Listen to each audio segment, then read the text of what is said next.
In John chapter 3 verse 16, you all know it. It says, "For God so loved the world that he gave his only begotten Son, that whosoever believes in him should not perish, but have everlasting love." Now John 3:16 is the most powerful chapter, not only in the not powerful chapter and a verse, not only in the Gospels, but throughout the whole Scriptures, and the most well-known passage throughout the whole entire world. And I want to break it down to you tonight. There are several things, statements, or in this passage that I want to expand. And the first one, it says that for God so loved the world. And we learn here, for God so loved the world, that God did not wait for the world to turn to him before he loved the world. He loved and gave himself and gave his only begotten Son to the world when it was still the world, when the world is still indulged in sin. The world was still to this day indulged in all kinds of negativity, but God sent his Son to come to the rescue.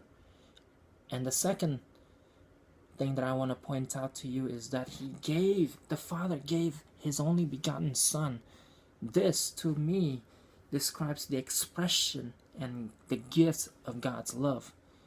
God's love didn't just feel for the fallen human and fallen humanity and the fallen world.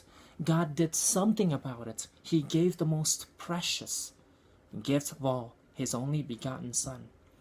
And that whosoever believes in him, that phrase, the statement believes in him, to me describe the people that God loves. God loves the world, but the world does not receive or benefit from that love until it believes in Jesus, the gift that the Father gave.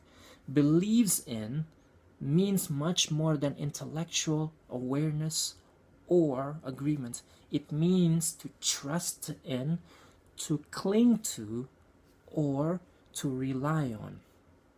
And it says right there, should not perish. This is God's intention for his love. God's love actually saves man from eternal destruction.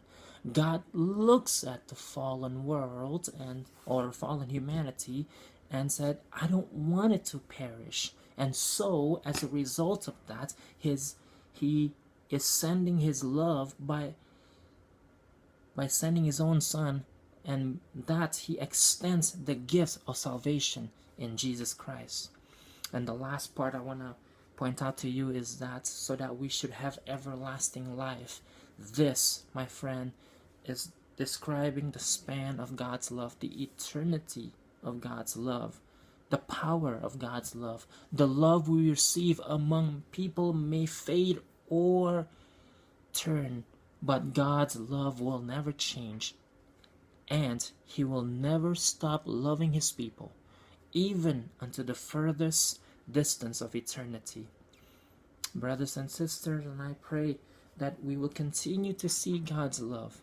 We will continue to pursue him and to continue to study God's love and to study the Word, I should say, and that we will receive his love.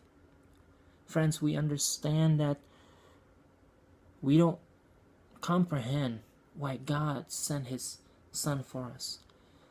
But one thing for sure that we know, that God first loved us before we even know it.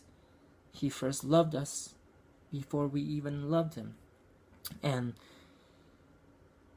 I pray that we will continue to understand as we progress in our spiritual walk with him.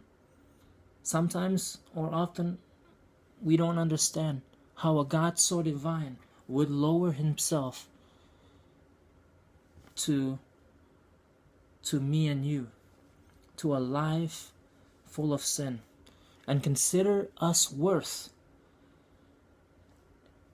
every minute of time to rescue a sinner like us.